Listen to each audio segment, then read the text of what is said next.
얼마 안 된 것 같아요. 여기 와서 이렇게 말씀 나눠 같이 예배드리고 같이 교제했던 게 얼마 안 됐다고 느꼈는데, 횟수를 세보니까 벌써 3, 4년 전이더라고요. 세월이 빠르구나 하는 생각도 들고요. 또 늘 가깝게 느껴지는 거는 제 마음속에 사랑하는 교회가 정말 마음에 있어요. 그리운 마음이고, 계산 기회 주셔서 또 감사하게 됩니다. 이렇게 되니까 좋네요. 감사합니다. 오늘 우리가 고린도전서 9장 말씀을 함께 읽었는데요. 하나님께서 우리로 하여금 하나님 자녀되게 해주시고 우리가 예수님 믿게 되었을 때 우리가 어떠한 마음으로 주님을 믿고 신앙생활 하느냐, 그 마음의 동기를 한번 이렇게 되짚어보는 시간이 됐으면 좋겠습니다. 며칠 전에 교황이 프란치스코인가요? 교황이 어떤 인터뷰에서 지옥은 없다 이런 얘기를 해가지고 그것이 보도가 돼서 좀 논란이 됐었어요. 그래서 캐톨릭이지만 또 많은 사람들이 거기에 대해서 반박하는 또 의견이 많이 되고 논란이 됐습니다. 근데 또 자연스럽게 이 얘기를 들으면 우리에게 떠오르는 인물이 한 명 있어요. 존 스토트라고 하는 유명한 복음주의자 지도자예요. 좀 돌아가셨는데 현대 기독교 운동에 굉장히 큰 기여를 하신 아주 훌륭한 영국 성공의 목사님이십니다. 근데 그분으로부터 우리가 받은 영적인 유산, 신학적인 유산이 참 큰데요. 근데 많은 사람들이 또 그분의 한 가르침에 대해서 의아해하는 부분이 있어요. 왜냐면 바로 교황과 같은 말을 한 적이 있어요. 자유주의와의 대화라는 책에서 어떤 자유주의자와 논쟁을 하면서 천국과 지옥에 대한 이야기가 있었는데, 그 중에 존 스토트가 지옥 멸절설이라는 것을 언급한 적이 있고, 사람들이 이제 그분 자체가 복음주의자인 걸 알기 때문에 그분의 진리가 뭔가에 대해서 많은 논의를 하고 있지만, 신학적이고 철학적인 의미에서 이제 쉽게 얘기하면은 우리가 흔히 알듯이 예수 안 믿는 사람들이 지옥 가서 영벌을 받을 것인데, 자비하신 하나님께서 그들을 그 상태로 영원히 고통이 지속되도록 내버려 두시는 것이 아니라 어느 순간에는 그 영혼 자체가 소멸될 것이다. 존재 자체가 없어진다는 거죠. 그래서 그게 이제 지옥 멸절설이라고 표현하는 건데요. 이제 우리가 얼뜻 생각하면 이제 지옥을 부정하고 지옥이 사라진다는 의미니까, 그분이 복음주의자들 왜 그런 말을 했지? 이렇게 얼핏 의심스러울 수 있지만, 또 그 내용을 자세히 읽어보면 어떤 취지에서 그렇게 얘기하는지 이해되는 부분도 있어요. 근데 전통적인 신앙, 우리 보수적인 신앙 입장에서는 그 면밀 받아들이지 않습니다. 왜냐하면 성경이 분명히 천국과 지옥의 실제를 언급하고 계시기 때문이죠. 만약에 지옥이 없다면 가장 싫어할 사람들이 누굴까요? 지옥이 없다면? 네, 맞습니다. 천국 갈 사람들이에요. 천국 갈 사람들은 이제 지옥이 없다는 얘기를 들으면 화가 나요. 왜 그럴까요? 우리가 보통 전도할 때 예수 믿으세요, 예수 믿고 천국 가세요 이렇게 전도하잖아요. 그래서 예수 믿는다는 것은 곧 뭔가를 보상을 얻는 것을 뜻해요. 뭘 얻는 거죠? 천국이라는 보상을 얻는 거예요. 우리가 만약에 예수 믿고 천국 가세요라는 한 전체 문장에서 천국 가세요라는 말을 빼고 그냥 예수 믿으세요 이렇게 전도하면 전도 효과가 있을까요? 사실은 요새 예수 믿고 천국 가세요, 영생이 보상으로 주어진다 이렇게 해도 사람들이 안 믿고 관심을 안 갖는 건 마찬가지긴 한데요. 그런 상황에 더더욱 예수 믿고 천국 가세요 이런 뒷부분 말이 없어진다면 과연 예수 믿는 사람이 있을까? 그런 생각을 우리가 해볼 수 있습니다. 그래서 세상에 많은 종교가 있는데요. 종교들도 그 각각 어떤 레벨들이 있어서 각각 성질과 특성을 달리합니다. 가장 단순한 형태의 어떤 신앙적 모습은 두려움에 기초하는 거예요. 그래서 태국 사람들은 보통 불교도가 95%니까 불교 나라로 알고 있잖아요. 근데 태국뿐만 아니라 이 동남아시아 지역의 사람들의 정서는 사실은 불교에 대해서 저희보다도 잘 몰라요. 그래서 문화적으로 불교 국가이긴 하지만 그들 마음을 지배하는 그들의 진짜 종교는 뭐냐면 귀신에 대한 두려움이에요. 그래서 그 태국 인사법이 이렇게 해서 합장을 맞춰서 띵탁 이렇게 인사하잖아요. 근데 이거를 사람들끼리만 인사하는 게 아니라 태국 사람들은 그 온갖 종류의 귀신들에게도 이걸 꼭 해야 돼요. 그래서 우리나라도 시골 가면 많이 있지만 이제 산안당이라고 해서 나무 같은데 뭐 이렇게 뭐 걸려있고 뭐 이러면은 거기 가서 이렇게 절하고 하면 그런 거 있잖아요. 태국도 그게 많아요. 곳곳에 그런 게 있고 집집마다 신상이 있고 가는 곳마다 나무든 신상이든 뭐 없는 곳이 없어요. 그러면은 그 꼭 지나갈 때 그냥 지나가는 게 아니라 한 번씩 이렇게 한번 절을 하고 지나가요. 근데 무슨 얘기로 이제 오토바이 기사들이 많거든요. 그래서 오토바이 택시라고 해갖고 우리가 이제 택시 타듯이 길가 이제 골목골마다 오토바이들이 있어요. 그러면 그들이 빨간 이제 주황색 자켓 같은 거 입고 손님을 기다리고 손님이 오면은 한두 명 태우고 이렇게 원하는 곳에 데려다 주는 시스템이거든요. 근데 기사들이 매일 운전을 하는데 운전하고 가다가 저게 그런 저라는 어떤 신상 같은 게 있으면 그냥 못 지나가요. 운전하는 도중에 인사하고 또 운전하고 이렇게 한단 말이죠. 그럼 그러다 사고가 종종 발생한다 그래요. 운전하다가 갑자기 운전기사가 손 놓고 절을 하니 위험하죠. 근데 그렇게 하는 이유가 뭐냐? 두려운 거예요. 만약에 내가 누군지 모르지만 이름을 알겠어요? 뭐 만나봤겠어요. 근데 이름도 모르는 그 귀신에게 절을 안 하고 갔다가 그 귀신이 괘씸하게 여겨갖고 날 괴롭히면 어떡하나. 이런 두려움이 있는 거예요. 그래서 늘 귀신에 대한 두려움을 가지고 이렇게 살아가는 사람들의 모습입니다. 그래서 사실은 불교신보다도 이 귀신에 대한 두려움, 공포감, 이것들이 가득한 사람들이에요. 그래서 이거 하나의 신앙의 형태죠. 근데 그 귀신에게 뭘 바라는 건 아니에요. 뭐 복주기를 바라는 게 아니고 단지 나를 안 괴롭혔으면 좋겠어요. 이런 두려움. 그것 때문에 그런 신앙심을 갖고 가는 사람들이 있고요. 두 번째는 그보다 한 단계 더 나아서 어떤 더 구체적인 대상, 숭배의 대상을 정하고 그 대상이 나한테 복을 주기를 바라는 기복신앙의 형태죠. 이건 뭐 아주 흔한 종교의 모든 종교의 어떤 기본적인 그런 모습이에요. 우리가 보통 기복신앙이라고 부르는 거고, 성경에서 나오는 대표적인 그런 신앙의 형태는 뭘까요? 바알 숭배예요. 바알은 풍요의 신이거든요. 그래서 옛날 사람들은 다 농사를 대부분 짓고 살았잖아요. 그래서 다산의, 풍요와 다산의 신이에요. 그래서 그 농작물로 얘기하면 많은 곡식들을 맺고, 만약에 자녀로 얘기하면 많은 그 자녀를 낳고, 이런 다산과 풍요의 신이거든요. 그래서 바알 숭배 사상은 성경에 나오는 그 역사적인 사건들 뿐만 아니라 온 인류에게 정말 시작부터 지금까지 만연되어 있는 사람들의 정서, 종교적 정서라고 말할 수 있습니다. 그래서 이 기복신앙, 내가 복을 받기 위해서 믿음 생활을 하는 거죠. 이것이 기독교인 우리에게 자유로울까? 그렇지 않죠. 사실은 많은 기독교인들도 비슷한 마음을 가지고 있어요. 그래서 한국 사람들이 종교가 달라도 똑같은 마음이 되는 시기가 1년에 한 번씩 옵니다. 언제인지 아세요? 네, 수능 보기 전이에요. 수능 보기 전에 불교도들은 절에 가가지고 이렇게 정성스럽게 또 물 떠놓고 구명수 기도합니다. 미신 믿는 사람들도 정한수 떠놓고 기도해요. 기독교인들도 교회 와서 새벽 기도하면서 특별 새벽 기도하면서 막 기도해요.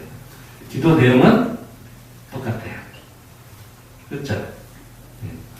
그런 모습이 같은 신앙생활을 하는 모습이고, 그거보다 조금 더 진화된, 진보된 고등 종교에서 나타나는 것은 거기서 어떤 삶의 의미를 추구하는 거죠. 그러니까 단순히 내가 뭔가 복을 얻기 위해서, 현세에서 어떤 복을 누리기 위해서 믿는 것 차원을 넘어서서 인생의 어떤 가치, 의미 이런 것들을 추구하고 그것을 위해서 사는 거예요. 그래서 태국 사람들은 그 종교에 대해서 관대해요. 그래서 다원주의가 지배하는 사회이기 때문에 모든 종교는 다 똑같다라고 말해요. 그래서 내가 기독교인이라 그래도 차별하지 않아요. 당신 기독교이냐고 환영한다고 대부분 이런 태도를 취합니다. 그리고 그들이 가진 생각은 뭐냐면 모든 종교는 우리가 착한 사람이 되기 위해서 믿는 거다. 불교를 믿어도 그렇고 기독교를 믿어도 그렇고 다 똑같다. 이런 생각을 갖고 있어요. 그래서 착한 삶을 사는 것이 종교의 목적이고 의미다. 이렇게 생각하죠.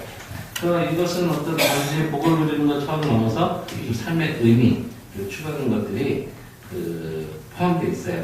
여기는 아주 강한 보상 개념이 들어있진 않지만 사실은 내재되어 있는 거예요. 왜냐하면 그것으로 인한 자기 만족이 있죠. 의미 있고 가치 있는 삶을 산다고 하는 어떤 자기 만족 이것들이 보상으로 주어지죠.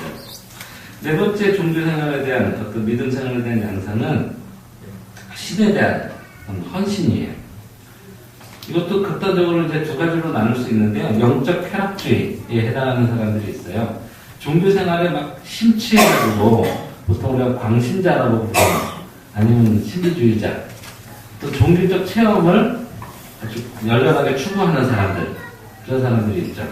그래서 이런 분들은 그 자체가 목적이에요. 그래서 우리가 그걸 좀 더 적나라하게 표현하기 위해서 영적 쾌락주의다 이렇게 말할 수 있어요.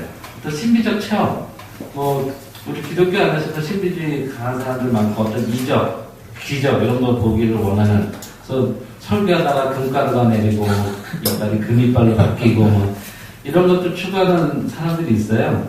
근데 이거는 기독교인뿐만 아니라 모든 이교에도 마찬가지 현상이 다 있습니다. 그래서 이런 부분들이 있고 근데 좀 더 이런 어떤 쾌락주의적인 현상과 다르게 좀 더 고상하게 이제 나타나는 것은 정말 그 신에 대한 사랑이 동기가 돼서 신앙생활하는 그런 케이스죠. 사실 저희는 우리 기독교의 참 기독교의 모습이 이런 영역에 속한다고 생각해요. 왜 예수 믿습니까? 예수 믿고 천국 가려고요. 맞는 말이지만 그거보다 더 강한 동기가 뭐냐면 예수님 사랑해요. 하나님을 사랑합니다. 이게 마음의 동기가 돼서 하나님 믿고 섬기고 순종하고 이러는 거예요. 이런 형태의 우리 기독교뿐만 아니라 다른 종교에서도 그런 모습을 가진 양상들은 발견할 수는 있어요. 이런 것들을 생각할 때에 제가 오늘 초반에 던졌던 화두는 뭐냐면 보상 없이도 어떤 보상 없이도 우리가 믿음 생활할 수 있는가에 대한 질문이었거든요. 과연 우리가 현재 가진 신앙의 동기는 뭐냐? 내가 예수 믿기 때문에 복을 받고 예수 믿기 때문에 건강하고 예수 믿기 때문에 사업이 잘 되고 이런 형태의 어떤 기복적인 기대감, 보상 개념 때문이냐? 아니면 정말 우리가 나를 구원하신 예수님을 인격적으로 체험하고 영적으로 그분을 알아가는 과정에 하나님이 나를 얼마나 사랑하시는지 깨닫고 그 은혜가 감격스러워서 정말 그 하나님에 대한 사랑으로 내가 하나님을 믿고 의지하고 섬기느냐 이런 논의라고 할 수가 있습니다. 근데 왜 고린도전서 9장인가 그것을 우리가 좀 본론으로 함께 나누려고 해요. 그 전에 민영준 교수님이라고요. 성서 공의의 총무를 맡아서 오래 사역하신 분이 이제 욥기 강의를 하신 유명한 교수님인데요. 그분이 욥기 강의를 하면서 이 문제를 다룬 적이 있어요. 그래서 연재돼서 기사로 나오기도 했는데 제가 좀 살펴봤습니다. 그래서 보통 욥기 그러면은 사람들이 가지는 그 관점은 의인이었던 욥이 왜 이유 없는 고난을 이렇게 당해야 했는가? 그래서 의인의 고난에 대한 문제로 이렇게 욥기를 접근하고 해석하고 교훈을 얻으려고 합니다. 이게 맞는 거죠. 근데 이 민 교수님은 한 가지 포인트를 더 짚었어요. 욥기가 시작될 때 처음에 어떤 대화가 있냐면 하나님과 사탄의 대화가 있습니다. 사탄이 세상을 이렇게 둘러보고 왔더니 이제 하나님의 질문, 너 욥이라는 친구 봤냐? 참 내가 사랑하는 아끼는 내 자녀야. 이렇게 자랑을 하셨어요, 하나님이. 그랬더니 사탄이 딴지를 오죠. 웬걸요? 하나님이 그렇게 축복하시고 잘 살게 해주셨으니까 하나님 섬기는 거죠. 이렇게 딴지를 걸어요. 그래서 요지는 뭐냐면, 착한 요지는 과연 하나님이 그렇게 축복하지 않으셔도 욥이 하나님을 믿을까요? 라는 질문이에요. 하나님은 거기에 대해서 입증하고 싶으셨어요. 그래서 그래? 네가 한번 해봐. 그래서 가족들을 죽이고 이렇게 고난을 겪게 하죠. 그래도 욥이 입으로 말로 하나님을 하나님께 범죄하지 않았다고 합니다. 그래서 그거 봐, 욥은 다르지. 하나님 이러시니까 하나님 또 뭐라 그래요? 그거야 외적인 것들만 해서 그렇지 실제로 그 몸을 아프게 하고 가정 생명을 위협하는 일이 생기면 그래도 하나님 사랑할까요? 그럼 죽이지만 말고 마음대로 해봐. 그래서 그 온갖 욕창과 어떤 질병 이런 것들을 다 얻게 되고 아내마저도 그를 배신하고 뭐 이런 수많은 고난을 욥이 겪게 됩니다. 그 정답은 뭘까요? 거기에 대한 답. 정말 욥뿐만 아니라 내 자신이 아무것도 없이 하나님이 나 축복하지 않으시는데 누가 봐도 내가 축복을 받고 있다는 증거가 안 보이는데 사회 속에서 내가 변변치 못하고 하나님마다 다 실패하고 복받았다는 증거를 보여줄 방법이 없는데 그래도 나는 하나님을 사랑하는 마음이 계속해서 유지되고 계속해서 하나님을 섬기려고 열심히 또 교회 와서 섬기고 그렇게 신앙생활할 수 있을까? 라는 질문에 대해서 여러분 자신이 갈 수 있는 대답은 무엇입니까? 여러분 어떠실 것 같아요? 만약에 욥처럼 하나님이 내게 주셨던 축복들을 다 잠깐 거두시고 아무것도 없는 정말 목숨만 유지해 있는 그런 상태로 있게 하신다고 할지라도 하나님 사랑합니다. 하나님을 믿고 순종하는 그 마음을 유지할 수 있을까요? 어떠세요? 자신 있으세요? 우리가 우리 자신을 알기 힘들어요. 근데 성경에 보면은 많은 경우에 예수를 잘 믿으면 하나님이 복 주시고 은혜 주신다는 그런 보상 개념이 들어있는 구절들이 또 많이 있어요. 또 설교가들이 그런 설교들을 많이 하게 되거든요. 욥기에 나온 설교의 한 장면입니다. 이거 한번 들어보세요. 내가 하나님을 간절히 찾으면 전능하신 분께 자비를 구하면 또 내가 정말 깨끗하고 정직하기만 한다면 주님께서는 너를 살리시고 떨치고 일어나셔서 내 경건한 자정을 회복시켜 주실 것이다. 처음에는 보잘것 없겠지만 나중에는 크게 될 것이다. 이런 설교가 욥기 안에 들어있어요. 아멘이십니까? 네. 근데 이거 누가 한 설교인지 아세요? 욥기에 들어있고 성경에 들어있는 말씀이지만 욥의 친구 중에 발디시라는 사람이 한 설교예요. 근데 나중에 욥의 친구들이 와서 막 설교하고 욥을 위로한다고 뭐 이런저런 얘기했는데 하나님이 그 친구들한테 뭐라고 하십니까? 잘했다 그러시나요? 다 틀렸다고 하시잖아요. 조금 전에 우리가 아멘 이게 저절로 나오는 그런 유형의 메시지였는데 욥기서 결말 부분에 보면 그거 아니거든? 이에요. 사실 이 구절은 많은 크리스찬들이 사모하는 구절이에요. 욥기 8장 7절에 뭐라고 되어 있어요? 내 시작은 미약하였으나 내 나중은 심히 창대하리라. 이거 막 크리스찬 기업 가면 다 하나씩 걸려 있잖아요. 그쵸? 그래서 한국 크리스찬들 얼마나 좋아해요, 이 말씀을. 이 말씀은 발디세 얘기예요. 하나님 말씀이 아니고 욥의 얘기도 아니에요. 근데 우리는 아멘 저절로 나온단 말이죠. 이게 맞는 메시지일까요? 근데 사실은 많은 교회에서 설교 강단에서 이루어지는 설교 내용도 크게 이거랑 다르지가 않아요. 그럴 만하게 느껴지는 게 많아요. 예를 들면 하나님이 세상을 이처럼 사랑하사 독생자를 주셨으니 누구든지 그를 믿으면 멸망치 않고 영생을 얻게 하리라. 예수님 믿으면 영생은 얻어요. 분명히 보상이 있어요. 주 예수를 믿으라. 그래야만 너와 내 집이 구원을 얻으리라. 예수님 믿으면 구원이라는 보상을 받아요. 그렇죠? 자녀 여러분 주 안에서 부모에게 복종하십시오. 이것이 옳은 일입니다. 내 부모를 공경하세요. 그러면 내가 잘되고 땅에서 오래 살 것입니다. 그리스도에 나왔던 부모를 잘 공경하면 장수한대요. 보상이 들어있어요. 11조에 관한 교훈도 마찬가지죠. 내가 11조를 온전히 잘 들여가라. 내가 내 창고를 채우지 않나? 한번 봐라. 말라기에 그렇게 또 기록되어 있어요. 분명히 보상이 있단 말이죠. 예수님께서 팔복에 대해서 설교하셨을 때도 마음이 뭐뭐한 자는 너하나니 무엇이 너희 것입니다. 뭐 이렇게 보상의 그 조건과 보상 이런 구조로 팔복이 쫙 진행된단 말이죠. 그럼 성경의 많은 구절들은 우리가 하나님을 믿고 잘 섬기면 하나님께서 거기에 대한 은혜와 그 자비를 베푸시는 형식의 보상 개념이 많이 들어있어요. 그럼 그 설교들이 다 잘못된 걸까요? 어떤 게 맞을까요?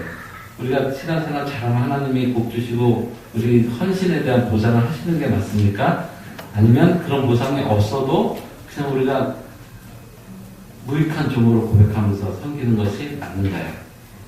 이 사이에서 명확한 개념 정리가 안 돼 있기 때문에 우리 스스로도 혼돈하고 교회에서도 메시지가 이랬다 저랬다 하게 되고 한쪽으로 치우치기도 하고 막 이런 현상이 이제 발생을 하죠. 그래서 사실 어느 시점에 우리가 이 보상에 관한 성경적 보상에 관한 개념을 좀 잘 정립해서 내 삶의 확고한 그 방향으로 방침을 가질 필요가 있다는 것을 제가 많이 느낍니다.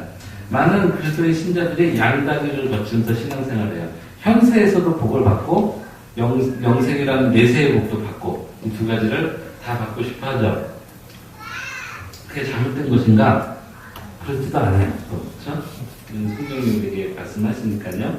그래서 이 부분에 대해서 우리가 어떤 태도와 믿음을 갖고 있는 것이 중요한가? 그걸 우리 고린도전서 9장에서 간략하게 살펴보려고 합니다. 고린도전서 9장은 사실 8장에서 10장으로 이어지는 한 주제 안에 가운데 포함되어 있는 이야기예요. 그래서 8장에서 10장까지 주제는 뭐냐면 우상 제물에 대한 얘기예요. 기독교인들이 우상 제물로 사용했던 음식을 먹을 수 있겠는가 없겠는가, 먹을 수 있다면 왜 그렇고 먹지 않는다면 왜 안 되는가, 이런 것을 좀 논의하는 과정에 9장 말씀이 들어있어요. 그래서 8장 10절에 보면 바울은 만일 식물이 내 형제를 실족해 하면 나는 영원히 고기를 먹지 않겠다, 이런 선언을 하거든요. 그래서 바울은 나는 자유하기 때문에 사실 우상 제물로 드렸던 음식을 먹어도 내가 죄가 되지 않고 하나님 앞에 양심이 깨끗하고 뭐 꺼리킬 것이 없다. 이게 바울의 태도예요. 그래서 사실은 영적으로 신앙적으로 자유한 사람들은 제사 지내는 떡 먹어도 괜찮아요.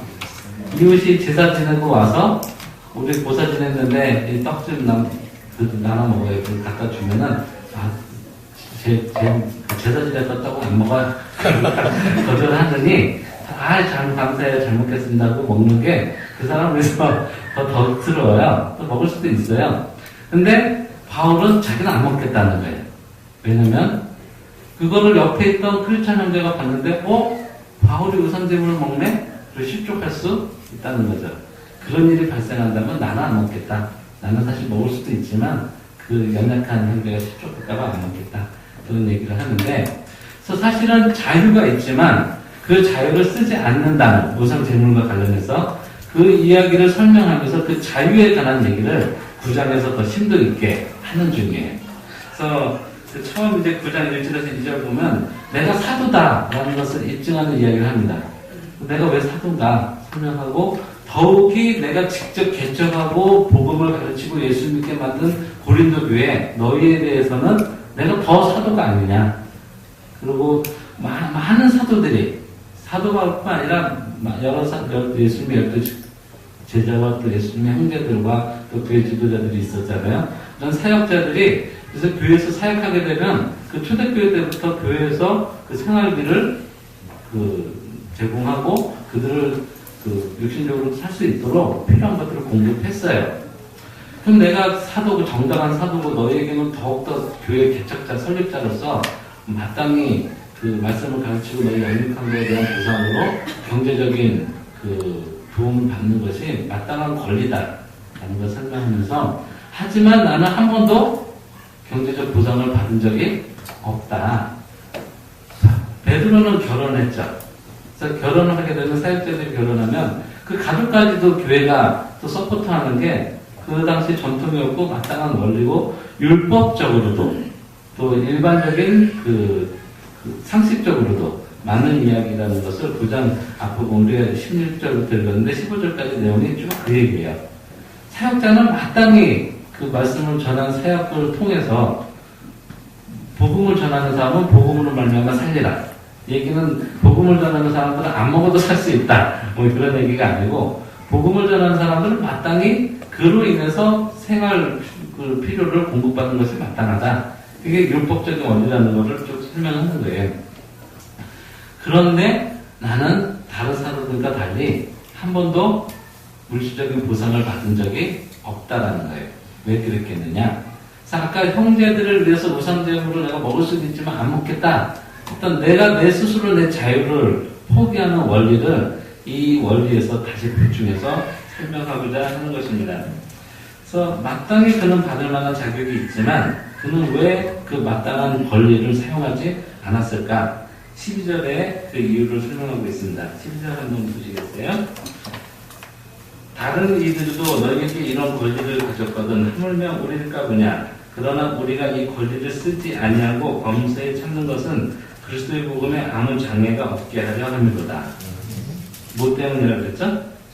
충분히 자기도 권리가 있지만 더 많지만 그 권리를 쓰지 아니하고 범죄에 참는 것은 무엇 때문입니까? 그리스도의 복음에 아무 장애가 없게 하려 함이라. 그리스도의 복음을 위해서 그렇게 한다는 거예요.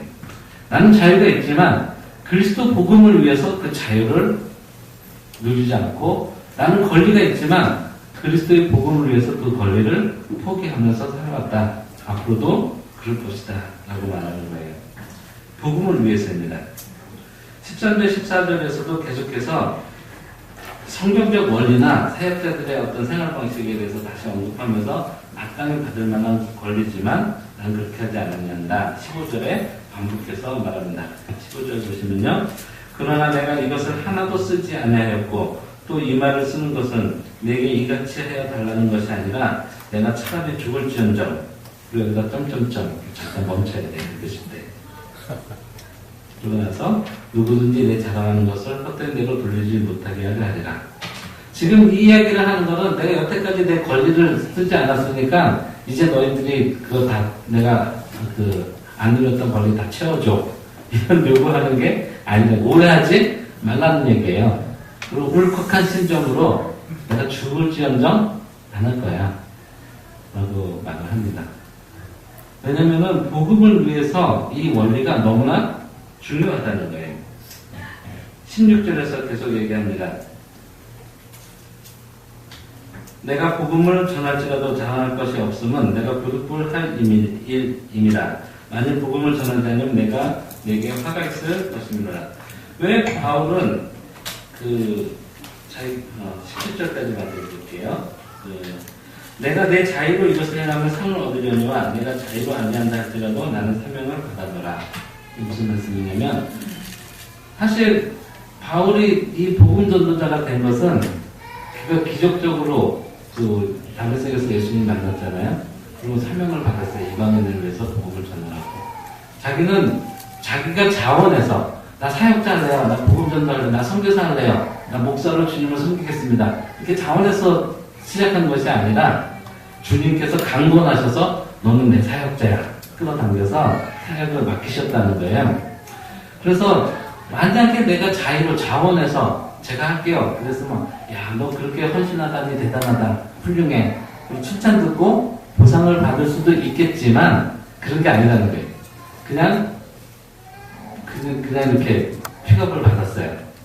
그리고 그 이유는 그가 예수님 핍박하는 자였지만 자기도 모르게 그리고 죄인이고 죽을 수밖에 없는 자였지만 하나님의 그를 긍휼히 살리시고 구원받은 하나님 자녀로 삼으시고 더군다나 하나님의 사역을 이뤄가는 그 귀한 가업에 참여할 수 있도록 사역자를 뽑아주셨다는 거예요. 그래서 나는 내가 자원한 게 아닌데 그 칭찬받을 거나 그 보상받을 게 하나도 없고 내가 받은 사명을 마땅히 해야 되는 거고 열심히 했다면 당연한 거지 거기서 뭐 칭찬을 받거나 보상을 하거나 이런 존재가 못 된다는 거예요. 그게 바울이 자기 자신에 대해서 가진 자기 이해, 자기 정체성입니다. 어떤 사람들은 내가 이만큼 헌신했으니까 마땅히 그 대가를 받아야지 라고 생각하면서 사역할 수 있어요. 근데 바울은 그런 생각을 안 하는 거예요. 내가 구원받고 살아있는 것만으로도 은혜지. 내가 쓸모없는 존재가 될 수도 있었는데 이 영광스러운 일에 직분 참여하는 것만으로도 정말 은혜지. 그래서 아무 보상에 대한 기대가 없다는 거예요. 이것을 가르쳐서 우리가 보통 청지기 정신이라고 부릅니다. 청지기라고 했을 때 그 당시의 개념은 그 노예예요, 노예. 노예는 주인이 시키는 일을 그냥 해야 되는 대상이에요. 노예가 주인이 시키는 일을 했다고 칭찬을 얻거나 보상을 받지 않아요. 그냥 해야 돼요, 노예는. 마땅한 거예요. 그게 청지기 정신이고 오늘날 우리가 교회에서 많이 언급하는 단어죠. 그래서 내가 유급으로 사역하는 목사든 선교사든 아니면 교회에서 그 월급을 받는 사역자가 아니지만 뭐 장로로, 권사로, 집사로 혹은 교사로 어떤 직책으로 봉사하고 섬길 때에도 우리가 청지기 정신을 강조합니다. 청지기라는 의식을 가지고 봉사하는 사람들은 사실 보상을 기대하는 게 잘못된 거예요. 그 자체를 이해를 잘 못하는 거예요. 우리가 그 청지기 직분을 받았다는 것 자체가 은혜고 하나님의 긍휼이기 때문에 사실은 그것을 그렇게 내가 헌신하고 봉사하고 수고했다고 또 다른 보상을 기대하는 것 자체가 자기 자신을 잘못 이해하고 있는 거고 상황 자체를 오해하고 있는 거라는 거죠. 그래서 바울의 사역 철학은 하나님의 청지기 혹은 하나님의 종으로서 명령 내리신 하나님께서 주신 사명을 완수하기 위해서 최선을 다하는 것은 마땅한 것이고 이에 대한 어떤 보상도 기대하지 않는 것이 기대하는 것은 어울리지 않는 행위다. 이런 것이 바울의 사역 철학이었습니다. 여러분은 어떻습니까? 여러분 현재 맡고 있는 직분이나 여러분이 감당하고 계신 사역들에 대해서 정말 주님이 은혜를 주신 직분이고 사명인 줄 믿으십니까? 여러분 자신을 하나님 앞에 바울과 같은 심정으로 청지기로 인정하십니까? 네. 우리 신앙생활을 잘 돌이켜봐야 돼요. 우리가 어떤 헌신을 하게 될 때 자연스럽게 말로 표현하진 않아도 마음속에 한 구석에라도 은근히 보상을 기대하는 마음을 갖기 쉽습니다. 헌금을 드리면서 내가 이 헌금을 열심히 드렸으니 하나님이 이보다 훨씬 더 많은 돈으로 나를 채워주실 거야. 기대할 수 있죠. 있지만 마땅한 건 아니죠.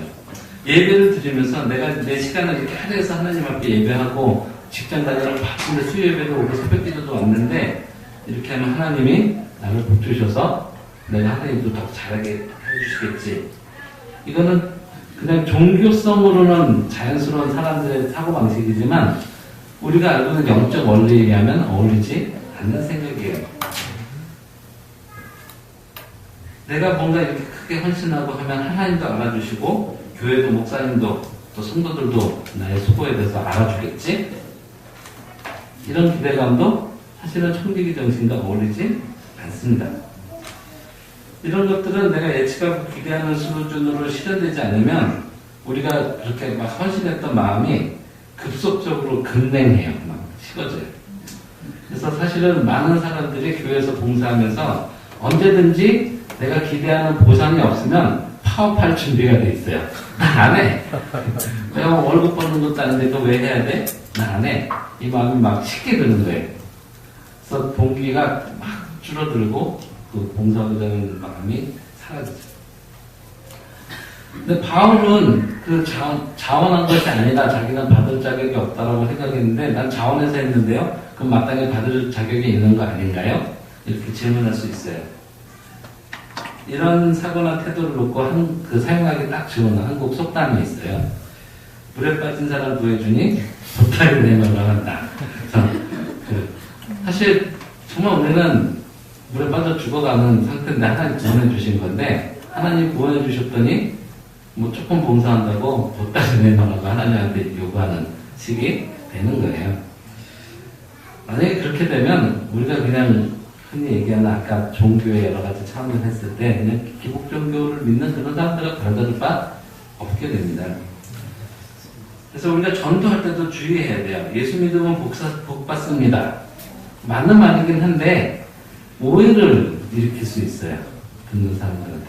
예수 믿으면 복 받는다 그랬는데 왜 이렇게 고난이 많아요? 난 교회 생활 한지 시작한 이후로부터 고난이 더 많아졌어요. 그런 경험 많이 하게 되거든요. 난 예수 믿고 교회 열심히 다니면은 사업도 풀리고 자녀들도 공부 성적도 좀 오르고 건강도 좀 나아질 줄 알았는데 나아진 게 없어요. 우리 주변에서 흔히 일어날 수 있는 현상이에요. 그러면 혼란에 빠지죠. 분명히 전도하는 사람은 저 목사님은 저 박사님은 나한테 예수 믿으면 복 받는다 그랬는데 배신감이 느껴지죠.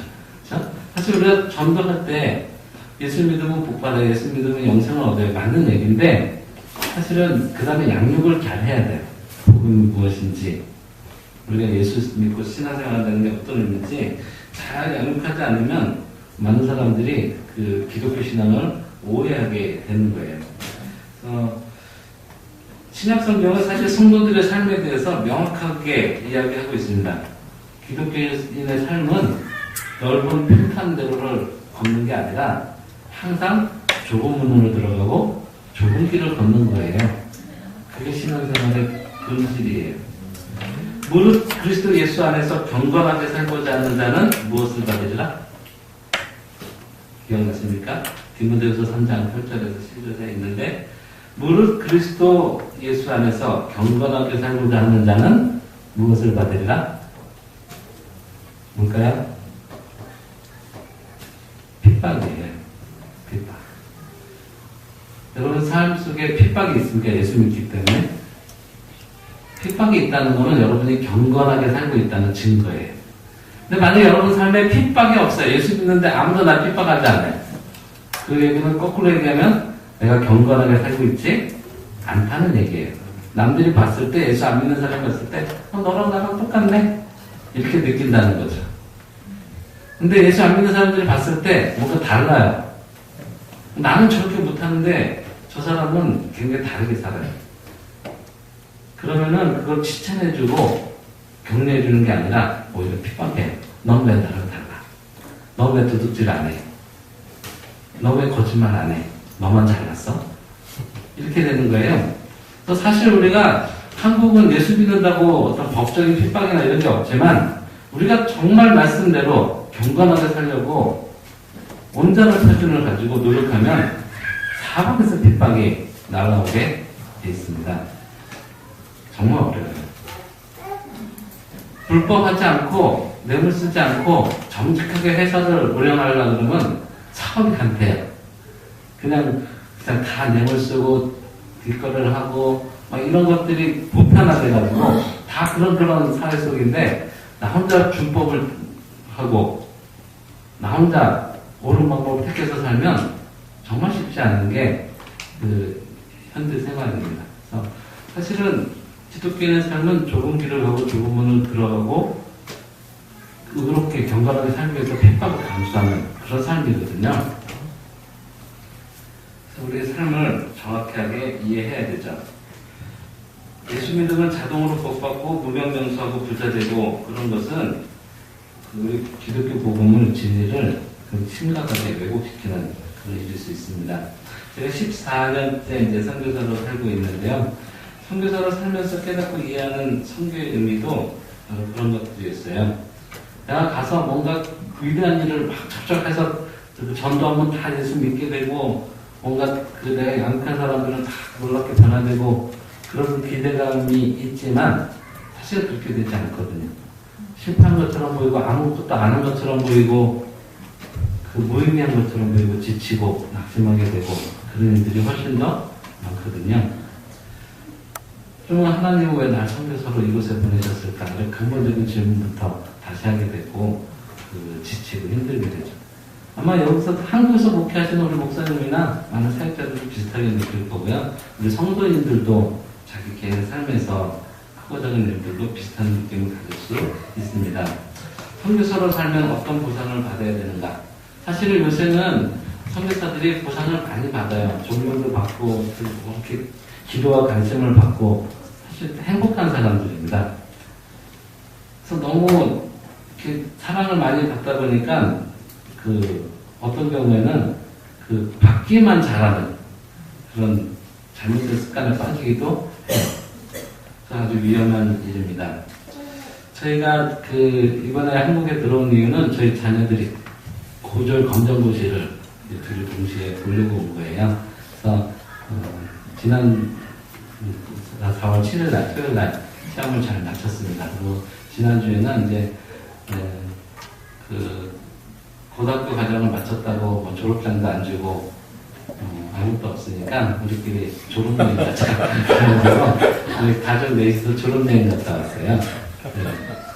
그래서 이제 아이들 12년 과정을 이제 중간에 학교 공부를 잠깐씩 하기도 했지만 이제 홈스쿨로 마치게 됐는데요. 사람들이 물어봐요. 왜 홈스쿨을 하셨어요? 왜냐면 태국에는 특히 방콕에는 좋은 학교가 아주 많거든요. 대부분 선교사님들은 다 좋은 국제학교 보내세요. 그리고 외국에서 12년 동안만 잘 그런 학교 다니면서 보내면은 한국에 대학 가려고 하면 12년 특례를 받아가지고 경쟁 없이 명문대에 들어가요. 여태까지 많이들 그렇게 해왔어요. 근데 그런 좋은 거 다 놔두고 홈스쿨을 굳이 힘들게 하고 힘든가에 대한 질문하는 분들이 있습니다. 그래서 저는 이 말씀을 제가 선교사 나갈 때 하나의 명제를 받고 나갔거든요. 어떤 선교사가 될 것이냐. 제가 신학교 있을 때 한 교수님이 이 시대에 필요한 선교사는 착한 선교사다 그러셨어요. 그게 무슨 의미인지 잘 모르겠지만 나는 선교사로 살면서 착한 선교사가 되야겠다 라는 마음의 목표를 가졌고 그 고민을 계속 해왔는데 착한 선교사가 된다는 의미가 참 애매모호하고 어렵지만 한 가지 이제 계속 마음에 있었던 도전이 바로 바울이 했던 이 고백이에요. 내가 많은 특권이 있지만 이 특권을 누리지 않는 것 뭐를 위해서요? 복음을 위해서. 그게 착한 선교사로서 살기 위한 하나의 삶의 태도와 방식, 사역 철학이 되어야 되겠다. 이런 마음을 하나님 많이 주셨고 저희가 자녀들을 데리고 홈스쿨을 했던 여러 가지 이유 중에 하나가 되었습니다. 그러면은 이제 자녀들이 홈스쿨을 하고 어렵게 이제 공부를 하는데 그럼 어떤 보상이 주어질까요? 많은 간증들을 우리가 주변에서 들을 수 있어요.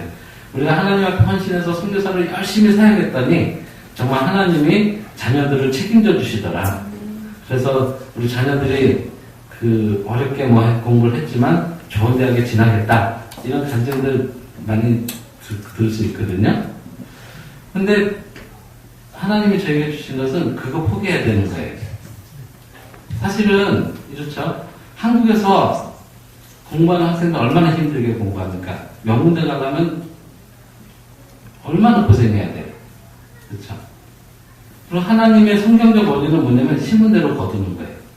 열심히 노력 많이 한 사람이 좋은 결과를 거두는 게 맞아요. 그런데 선교사 자녀라고 해서 막 그렇게 열심히 고생하면서 심지 않았는데 남들은 그렇게 힘들게 가는 데를 쉽게 들어간다. 그거는 정말 하나님이 선교사를 헌신했더니 자녀에게 복을 주셔서 은혜다 이렇게 말할 수 있는 차원하고 좀 다르다고 생각해요. 왜냐면 신문대로 거둔다는 성경적 원리와 위배돼요. 어울리지 않아요. 그래서 우리가 노력하지 않은 것, 정말 마땅히 심지 않는 거를 거두려고 하는 마음은 일종의 그냥 종교적 보상 심리하고 다를 바가 없어요. 그래서 내가 좁은 길로 가기로 선택하고 그 길로 갔다면 그 보상도 포기하는 거예요. 그래서 저희가 홈스쿨 하다가 단계적으로 많은 걸 포기했어요. 그래, 좋은 대학 가는 거 포기하자. 뭐 꼭 명문대학 나와야 의미 있고 가치 있는 삶을 사는 거 아니니까 그것도 포기하자. 하나님이 우리 확실하게 믿는 건 우리가 열심히 하나님 믿고 살면 뭐 굶어 죽이지 않으실 거다. 그리고 의미 있고 가치 있는 삶, 행복한 삶을 살 수 있을 거다. 이런 믿음이 있고 뭔가 이렇게 감동적인 스토리, 성공 스토리를 사람들한테 들려줘서 사람들이 감동받고 사람들이 칭찬해주고 이런 거 포기하자. 이런 게 다 포함된 거예요. 우리가 헌신한다는 것은 어떤 보상에 대한 것들을 내려놓는다는 것은 자연적인 성경적 원리를 다 받아들이는 거예요. 그래서 내가 마땅히 누릴 수 있지만 그 특권을 내려놓고 포기하는 것, 이런 것들을 자연스러운 삶의 방식으로 삼는 게 실제적인 믿음의 실천이라고 이제 생각이 들죠. 그러면은 정말 하나님이 아무런 우리가 희생하고 특권을 포기했을 때 아무런 보상을 안 주셨는가? 실제로 그렇지 않아요. 저희가 너무나 큰 보상을 받았어요. 어떤 거냐면 저희가 이제 함께 졸업여행을 하면서도 가족들과 같이 나눴는데, 저희는 이제 가족들이 매일 가정예배드리는 걸 원칙으로 하고 특별한 일이 없어 그렇게 하려고 애를 쓰는데요. 물론 못할 때도 많아요. 근데 우리가 이제 모여서 가정예배를 드리면 말씀 한 장 읽고 같이 좀 말씀 나누고 또 이런저런 얘기 하는데 그럼 한 2-3시간이 훌딱 지나가요. 자녀들이 고등학교 연령이 돼서 부모와 2-3시간을 말씀을 나누고 같이 자기 속 얘기를 하고 그런 가족이 막 흔하지 않더라고요. 그런 시간을 갖기도 힘들고, 이 구조상. 그렇죠? 그 다음에 또 자녀들하고 부모들이 그렇게 소통하는 게 더 쉽지가 않은 일이더라고요. 근데 저희는 자연스러워요. 우리 딸 둘이지만, 이 아빠가 이렇게 생겼어도 아빠한테 뽀뽀해주고, 아빠한테 뽀뽀해주고, 사랑한다고 보여주고 그런 딸들이에요. 아무 아빠나 누리는 그런 특권은 아니더라고요. 그렇죠? 그리고 아이들이 고맙게도 부모의 신앙과 가치관 이런 거를 자연스럽게 받아들여서 같은 고백을 하고 같은 태도로 인생을 살겠다고 작정하고 있어요. 사실 다른 부모들이 다른 선생님들 다 해주는 거 아무것도 안 해줬거든요.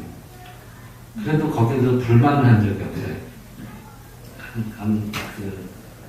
감사해하고 만족해하고 욕심을 내지 않는 모습을 보면서 우리가 어떻게 이런 딸을 갖게 될 수 있었을까? 그거 자체가 저는 너무 감사한 거예요. 그리고 한 가지 알게 된 거는 보통 우리가 부모님 사랑은 많이 생각하죠. 부모님이 자녀들을 위해서 헌신적으로 희생하고 수고하고 사랑하신다. 우리가 잘 아는 건데 저희는 거꾸로라는 거를 또 많이 깨달았어요. 우리 자녀가 부모를 더 잘 용납할까요? 자녀들이 부모를 더 잘 용납할까요? 자녀들이 우리 태어날 때 부모 선택해서 태어나네. 나는 이 부모 싫어. 저 부모 좀 잘생기고 그래 내가 예쁘게 나왔지. 그래서 좀 잘생기고 왜 흙수저 집에 태어나겠어? 금수저 집에 태어나야지. 이런 식으로 자녀들이 부모 보고 태어난다면 과연 지금 여러분의 자녀들이 여러분 집에 태어났을까요? 그냥 생각해보세요. 자녀들은 선택 없이 태어나요. 그냥 태어나는데 중요한 건 뭐냐면 태어난 다음에 부모가 정말 학대하고 괴롭히지 않는 이상 내 부모가 누구든 간에 자녀들은 자기 부모를 제일 사랑해요. 우리 엄마 아빠가 제일 좋다 그래요. 그렇죠? 저의 외모, 능력, 조건, 스펙 자녀들 이런 거 안 봐요. 그냥 엄마 아빠를 그냥 좋아해줘요. 그럼 엄마 아빠가 실수도 얼마나 많이 하게. 그렇죠? 일관성 없게 할 때도 많고 자기 감정 상태에 따라서 자녀들한테 화풀이할 때도 많고 말은 좋은 말로 가르치지만 행동은 엉뚱하게 다른 걸로 보여주는 일이 좀 많잖아요. 그런데도 자녀들은 수도 없이 용서해줘요. 그냥 엄마 아빠를 계속 자기 엄마 아빠로 인정해줘요. 우리 자녀들이 부모를 사실 굉장히 무조건적으로 용납해주는 걸 보면 그것도 굉장히 큰 사랑이에요. 그걸 우리가 이제 알 수 있었어요. 홈스쿨하는 과정에서. 그래서 사실은 우리가 홈스쿨할 때 처음에 개념은 야 아빠가 교장 선생님, 엄마 선생님, 니네 학생이야. 우리 학교에는 난 학생이 둘이고 니네는 꼴등에서 전교 2등이야. 이런 식으로 생각을 했는데 나중에 개념이 바뀌었어요. 나는 선생할 자격이 안 된다. 그래서 보니까 말씀을 보니까 너희가 범사에 그리스도의 장성한 분량까지 잘하라고 하셨잖아요. 저는 아직 교사할 자격이 아닌데 아직도 턱없는 학생이에요.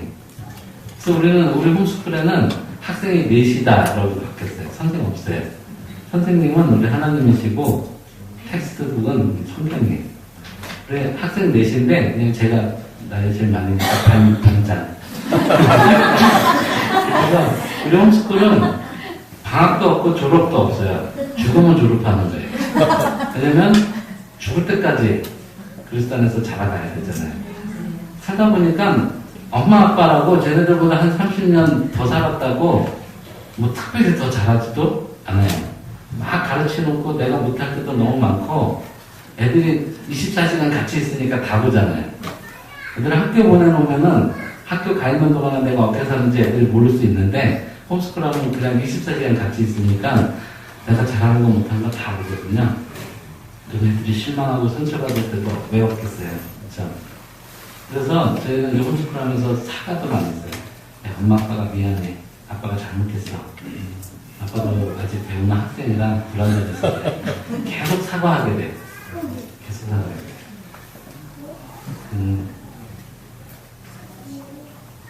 그래서 저희는 이렇게 이런 가족들 주신 게 참 감사하고 다른 보상이 필요 없다는 거를 알게 됐어요.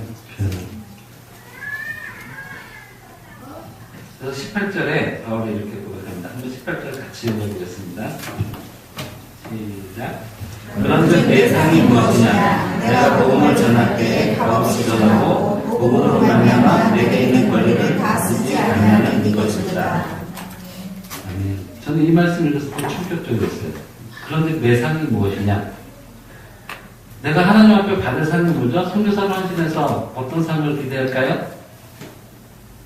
여러분은 어떤 상을 기대하세요? 하나님 여러분 삶을 돌아보시고 어떤 상을 주실 거라고 기대하세요? 바울은 내 상이 무엇이냐? 그리고 내가 복음을 전할 때 값없이 전하고 복음으로 말미암아 내게 있는 권리를 다 쓰지 않냐는 이것이 바로 상이다. 그랬어요. 내가 그 권리 다 누릴 수 있는 마땅한 그런 대상이지만 내가 그 권리를 쓰지 않는 것. 무엇을 위해서? 복음을 위해서. 그게 그 자체가 자기 삶에는 상이래요. 여러분들이 이 고백하실 수 있겠습니까? 내가 많은 권리가 있지만 그리스도를 위해서, 복음을 위해서 내가 그 권리 다 쓰지 않겠다. 난 그 자체가 상이다. 이 말은 나를 그 이름으로 불러주신 하나님만이 내 상이라는 거예요. 하나님만이 내 보상이라는 거예요. 내가 뭐 특별한 걸 해주지 않으셔도 하나님 나는 함께 계시면 내가 그 권리 다 누리지 않아도 그냥 하나님이 내 보상인 거예요.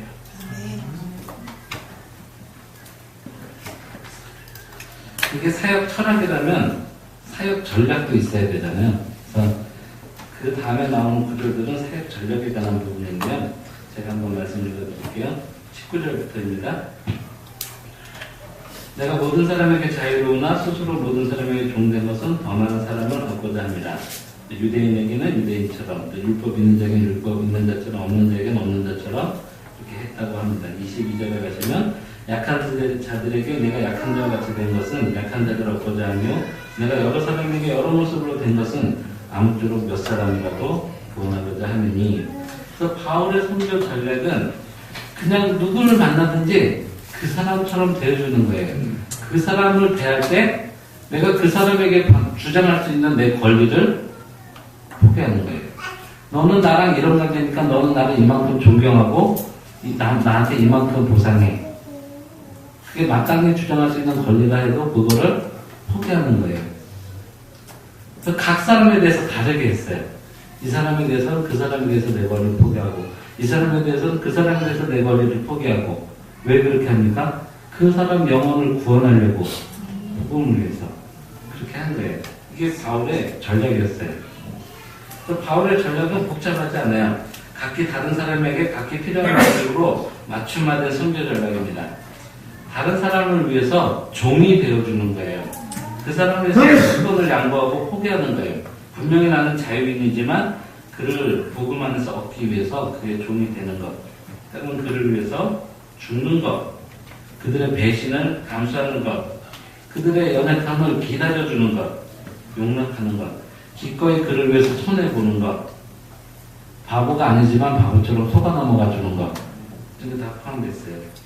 궁극적으로는 그를 위해 죽는 것. 그건 사실 우리 예수님께서 보여주셨던 삶의 모습이었습니다. 그리고 바울은 사역하면서 자기의 놀라운 지식, 배경, 스펙 이런 거는 배설물처럼 여긴다고 해서 그런 걸 의지하지 않았어요. 바울은 예수님처럼 따라서 죽기를 원했어요.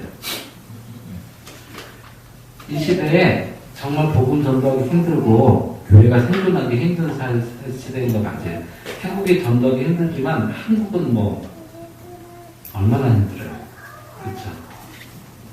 이런 개척교회가 계속해서 성장하면서 지역사에서 영향력 있는 교회로 성장하기 정말 어려운 현실이에요. 우리 교회는 왜 이렇게 어렵지? 다른 교회도 다 어려워요. 이 시대가 그래요.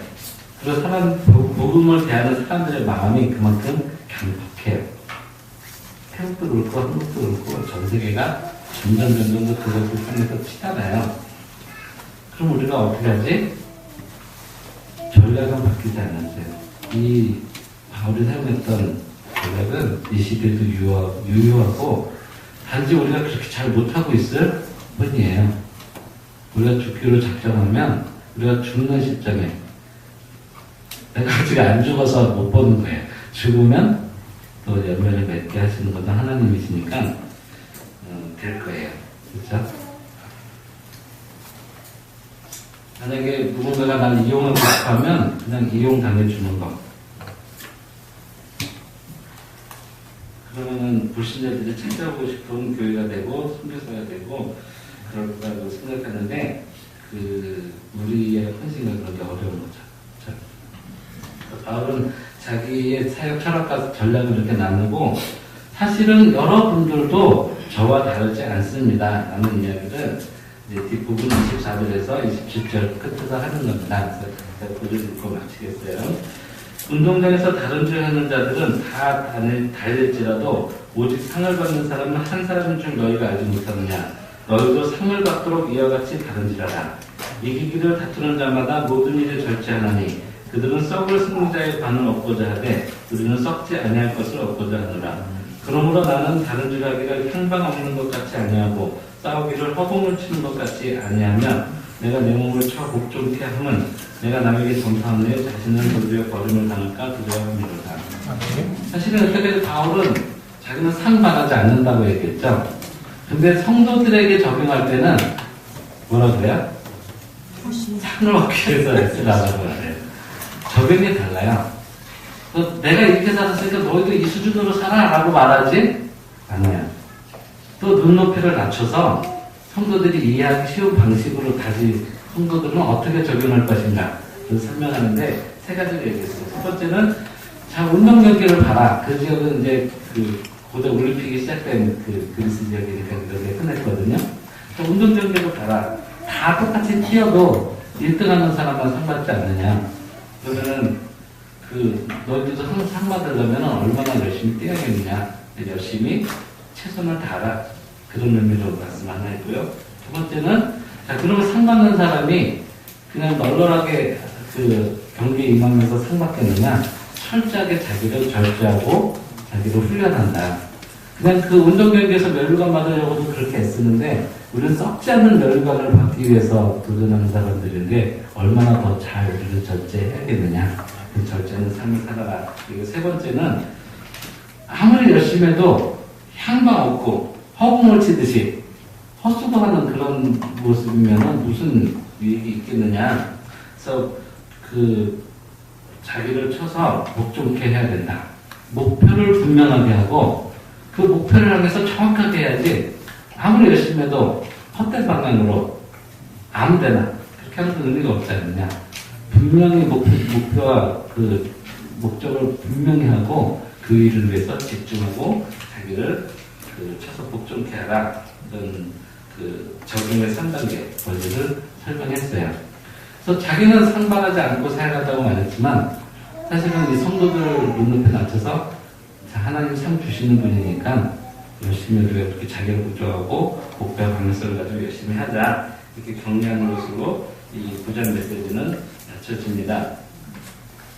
하지만 우리는 그렇게 들을지라도 그 원리를 이해했다면은 바울과 같은 마음과 심정을 본받고 배우는 자들이 되어야 되는 것이 나타납니다.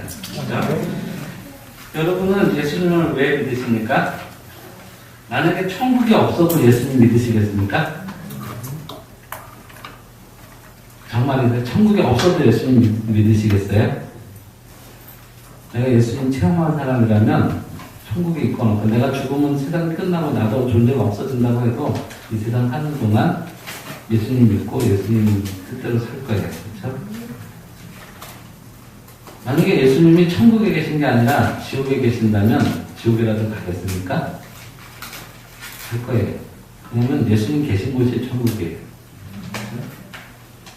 예수님이 지금이라도 당장 부르시면 그분 곁에 가기로 소망하십니까? 이런 질문들에 우리가 머뭇거리지 않고 즉각적으로 대답할 수 있는 여러분 되시기를 축원합니다. 예수 믿기 때문에 내가 어떤 특별한 복을 받아서가 아니라 예수님이 날 사랑하시는 것을 알고 그 사랑이 너무나 귀하기 때문에 예수님을 믿고 복음을 위해서 기꺼이 청지기 정신으로 헌신하는 저와 여러분 되시기를 바랍니다. 다윗도 이것을 아주 간결하게 잘 표현했어요. 우리가 잘 아는 시편 20편 4절에 이렇게 기록했죠. 내가 여호와께 바라는 한 가지 그것을 구하리니 곧 내가 내 평생에 여호와의 집에 살면서 여호와의 아름다움을 바라보며 그의 성전에서 사모하는 그것이라. one thing이라고 해요. 한 가지. 하나님 앞에 바라는 것은 하나님 자신입니다. 하나님과 함께 교제하는 것입니다. 저와 여러분의 믿음의 고백이 되시기를 원합니다. 기도하겠습니다.